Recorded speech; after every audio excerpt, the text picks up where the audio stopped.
Hi everyone, welcome to study world classes. So friends, जितने भी अभ्यर्थी बीएड करने वाले हैं देश भर में, किसी भी स्टेट से आप बिलोंग करते हो, उन सभी के लिए काफ़ी जो है खुशखबरी की बात ये है कि फाइनली जो है इन लोगों को पीआरटी में शामिल किया जा रहा है। जी हाँ, एनसीटीई ने जो है एक नोटिस जारी किया हुआ है जिसमें जो है उन्होंने क्लियरली मेंशन किया है कि जो है एक कोर्स है, उसको करने के बाद बीएड वाले जितने भी शिक्षक हैं या फिर अभ्यर्थी हैं, उन सभी को पीआरटी में शामिल किया जा रहा है। तो जो अपडेट आया हुआ है उसको हम लोग समझेंगे कि आखिर किस तरीके से आपको जो है पीआरटी में शामिल किया जाएगा। तो बीएड वाले अभ्यर्थियों के लिए जो है प्राथमिक में स्पेशल एक कोर्स करना होगा, जिससे वो जो है प्राथमिक में यानी पीआरटी में एलिजिबल माने जाएंगे। साथ ही जो है कोर्स के बाद बीएड वाले अभ्यर्थी जो हैं प्राथमिक में सेफ रहेंगे। यानी ये नहीं है कि उसके बाद किसी ने याचिका दायर कर दी कोर्ट में या फिर सुप्रीम कोर्ट में, तो उनको जो है बाहर कर दिया जाएगा। ठीक है, ऐसा नहीं होगा। अगर आप कोर्स कर लेते हो तो उसके बाद आप सेफ जोन में हो, आपको कोई भी बाहर नहीं करेगा। और साथ में जो है जो एग्ज़ाम यूपी टीजीटी पीजीटी का होने वाला है, जिसके फॉर्म 2022 में अप्लाई हुए थे 4163 पदों पर, तो ये भर्ती का जो मामला है यानी टीजीटी पीजीटी का, इसको लेकर जो है आप सभी जानते हैं कि जनहित याचिका हाईकोर्ट इलाहाबाद में याचिका दायर हो चुकी है। तो इसको लेकर भी अपडेट है। जो भी इंफॉर्मेशन आ रही है फ्रेंड्स, उसको हम लोग समझने वाले हैं। साथ ही जो है आज से सीटेट की क्लासेस कंटिन्यू है। आपको 3 बजे क्लास मिलेगी, तो उसको ज्वाइन करिएगा सभी लोग, चाहे आपका पेपर 1 हो या फिर आपका पेपर 2 हो। बाकी क्लासेस कंटिन्यू है, तो आप सभी मेरे साथ ज्वाइन हो सकते हैं। तो जो है इंफॉर्मेशन आया हुआ है उसको पहले हम लोग समझते हैं डिटेल में। अगर बात की जाए सबसे पहले जो है नोटिस, यहाँ पर आप देख सकते हैं ये नोटिस आया हुआ है। अब इसको हम लोग समझेंगे। थोड़ा सा पहले समझते हैं ये कि जितने भी बीएड वाले अभ्यर्थी हैं, इन सभी को पीआरटी में पहले शामिल किया गया था 2014 में।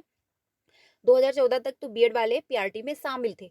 लेकिन क्या हुआ, सुप्रीम कोर्ट का एक डिसीजन आया, क्योंकि जो है बीटीसी वाले अभ्यर्थियों ने याचिका दायर कर दी थी और उस पर सुनवाई जब हुई, तो सुप्रीम कोर्ट का ये डिसीजन आया कि बीएड वाले जो अभ्यर्थी हैं वो 1 to 5 में इजिबल नहीं है पढ़ाने के लिए। ठीक है, अगर वो ब्रिज कोर्स कर भी लेते हैं उसके बावजूद जो है वो पीआरटी में जो है पढ़ाने के योग्य नहीं है। तो बीएड वालों को जो है पीआरटी से बाहर कर दिया गया था। ये सुप्रीम कोर्ट का फाइनल डिसीजन था और इसको जो है हर एक स्टेट ने फॉलो किया। सभी जगह जगह से जो है बीएड वालों को पीआरटी से बाहर किया गया।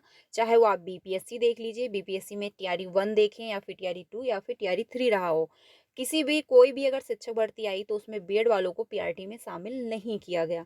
वो एक अलग बात है कि अभी जो है रेलवे की वैकेंसी आई हुई है टीचिंग में, तो वहाँ पर जो है बीएड वालों को पीआरटी में शामिल किया जा रहा है, लेकिन ब्रिज कोर्स करने के बाद। ठीक है, तो फाइनली जो है एक अपडेट ये है, जो 69,000 शिक्षक भर्ती का मामला कोर्ट में चल रहा था, जो कि 69,000 शिक्षक भर्ती का मामला कोर्ट में चल रहा था और अभी तक फाइनल नहीं हुआ था, डेट पे डेट मिलती जा रही थी।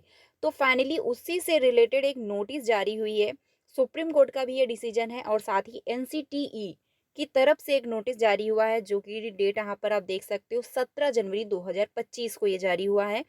ऑफिशियल जो है ये जो है ऑर्डर है, यहाँ पर आप देख सकते हो। इसमें क्लियरली ये कहा गया है कि जितने भी जो बीएड वाले अभ्यर्थी हैं, अगर वो 6 माह का ब्रिज कोर्स कर लेते हैं, ठीक है, तो उनको पीआरटी में शामिल किया जा रहा है। यहाँ पर आप देख भी सकते हो, क्लियरली मेंशन किया गया है। ठीक है, तो इसमें ये जो है जितने भी बीएड वाले हैं, अब ये सबसे बड़ा अभ्यर्थियों में सवाल उठता है कि कौन से बीएड वाले, जो पहले कर चुके बीएड हैं वो अभ्यर्थी, या फिर जो आज की डेट में कर रहे हैं वो अभ्यर्थी, या फिर जो शिक्षक बन चुके हैं, यानी कि जो बीएड करके जो है शिक्षक बन चुके हैं वो अभ्यर्थी।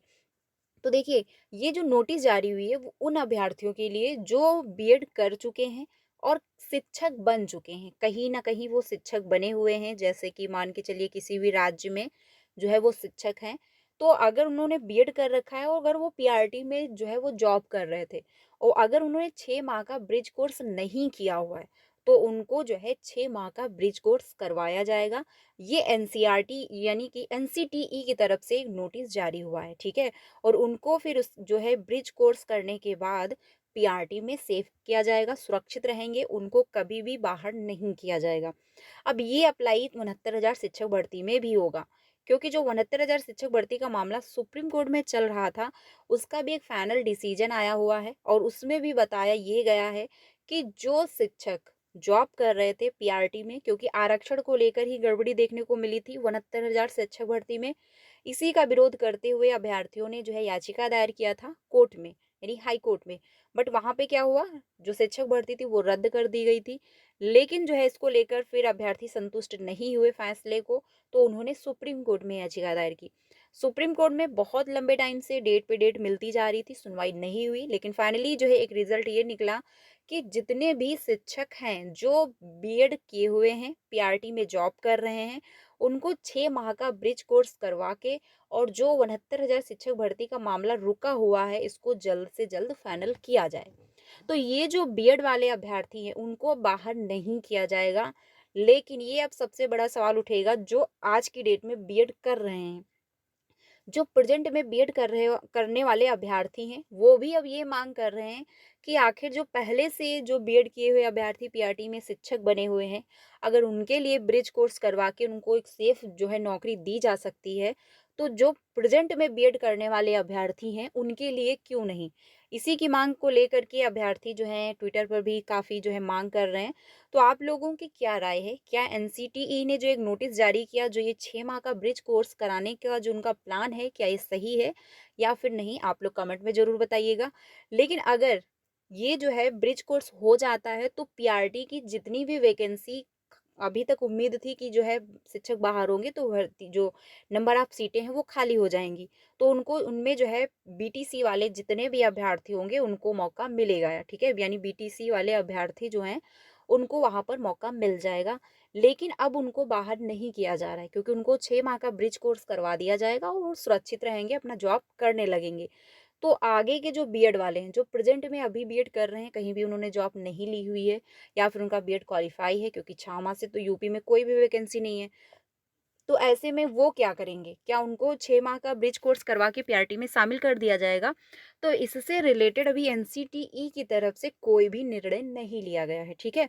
जो भी निर्णय लिया जाएगा, आप सभी तक इन्फॉर्म किया जाएगा।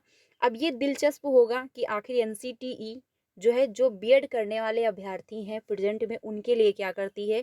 उनके लिए कौन-सा स्टेप जो है उठाती है, ठीक है? तो जो भी अपडेट आएगा, जो भी नोटिस जारी होगा, आप सभी तक ज़रूर पहुँचा दिया जाएगा। टीचिंग से रिलेटेड आपको सारी ऑफिशियल अपडेट जो है समय टू यानी टाइम टू टाइम मिलती रहती है। तो जितने भी अभ्यर्थी चैनल से जुड़े होंगे, उनको सारी इन्फॉर्मेशन समय से मिलती रहती है। तो आप लोग भी ज्वाइन हो सकते हो, क्योंकि टीचिंग से रिलेटेड आपको सारी रियल और authentic update time to time मिलती रहती है। अब ये सबसे बड़ा जो है सवाल है उन अभ्यर्थियों के लिए भी जो बीएड कर रहे हैं, क्योंकि अगर 6 माह का कोर्स उन शिक्षकों के लिए करवाया जा सकता है जो जॉब उनकी सुरक्षित हो जाए, क्योंकि अगर उन्होंने 6 माह का ब्रिज कोर्स नहीं किया तो वो बाहर हो सकते हैं। तो ऐसे में जो प्रेजेंट में जो बीएड करने वाले अभ्यर्थी हैं, आखिर वो क्या करेंगे? वो अगर उनको शामिल कर लिया जाएगा 6 माह का ब्रिज कोर्स करवा के, तो बीटीसी वाले अभ्यर्थी आखिर कहाँ जाएंगे? तो इस वजह से काफ़ी थोड़ा-सा इसमें जो है डाउट बन रहा है। लेकिन फाइनली जो है एनसीटीई की तरफ से जो है ऑफिशियल नोटिस आ चुका है। आप लोगों की क्या राय है, कमेंट में ज़रूर बताइएगा। बाकी अगर कोई चेंजमेंट होता है या फिर जो है जो प्रेजेंट में बीएड करने वाले अभ्यर्थी हैं, उनके लिए कोई नोटिस आती है, तो आप सभी तक ज़रूर पहुंचाई जाएगी। अब अगर बात की जाए, जो यूपी में टीजीटी पीजीटी एग्ज़ाम आपका होने वाला है, जिसका मामला चल रहा है कोर्ट में। अब ये कोर्ट में जनहित याचिका में जो है इलाहाबाद में जो है याचिका दायर हुई है। अब इन्फॉर्मेशन ये आ रही है कि 4,163 पद जो हैं, इस पर जो है अभ्यर्थी ये मांग कर रहे हैं कि 25,000 पदों को ऐड कर दिया जाए। अब इसमें अभी कोर्ट में कोई सुनवाई हुई नहीं है। जो भी निर्णय आएगा आप सभी तक पहुंचा दिया जाएगा, क्योंकि फाइनली अब कोर्ट में इससे रिलेटेड सुनवाई होगी। उसके बाद ही एक डिसीजन आएगा कि क्या जो है जो 25,000 पद हैं उनको ऐड किया जाएगा या फिर नहीं किया जाएगा। अगर ऐड कर दिया जाता है तो बहुत अच्छा है, क्योंकि फाइनली जो है अभ्यर्थियों को देखने को मिलेगा, नंबर ऑफ सीटें ज़्यादा होंगी और अभ्यर्थियों का कुछ ना कुछ सिलेक्शन हो जाएगा। लेकिन जो नए अभ्यर्थी हैं, जिन्होंने बीएड कर रखा है या फिर जो एलिजिबल हैं अप्लाई करने के लिए, आखिर उनको फिर मौका मिलना चाहिए। तो इसको लेकर जो भी निर्णय लिया जाएगा या फिर जो भी अपडेट आएगा, आप सभी तक ज़रूर पहुँचा दिया जाएगा। तो अभ्यर्थी अगर ये 25,000 पदों को जोड़ने का कोर्ट अगर ऑर्डर दे देते हैं, तो जो प्रेजेंट में अभ्यर्थी हैं वो भी इसका विरोध करेंगे। काफ़ी दिलचस्प होगा, जो भी आएगा, जो भी कोर्ट का निर्णय होगा, आप सभी तक इन्फॉर्म किया जाएगा। वीडियो अच्छी लगी तो लाइक करिएगा, बाकी अपने सारे फ्रेंड को शेयर करिएगा। बाकी सीटेट की क्लासेस आज से कंटिन्यू है, तो आप सभी मेरे साथ ज्वाइन हो सकते हो। टेलीग्राम चैनल का लिंक आपको डिस्क्रिप्शन में मिल जाएगा, वहाँ से ज्वाइन हो जाइएगा। वहाँ पर ये नोटिस मैं शेयर कर दूँगी, आप लोग डिटेल में इसको समझ लीजिएगा। बाकी कोई भी इम्पोर्टेंट पीडीएफ आती है या फिर कोई भी इन्फॉर्मेशन होती है तो वहाँ पर शेयर की जाती है। तो आप लोग ज्वाइन हो सकते हो। मिलते हैं नेक्स्ट वीडियो में। Thank you.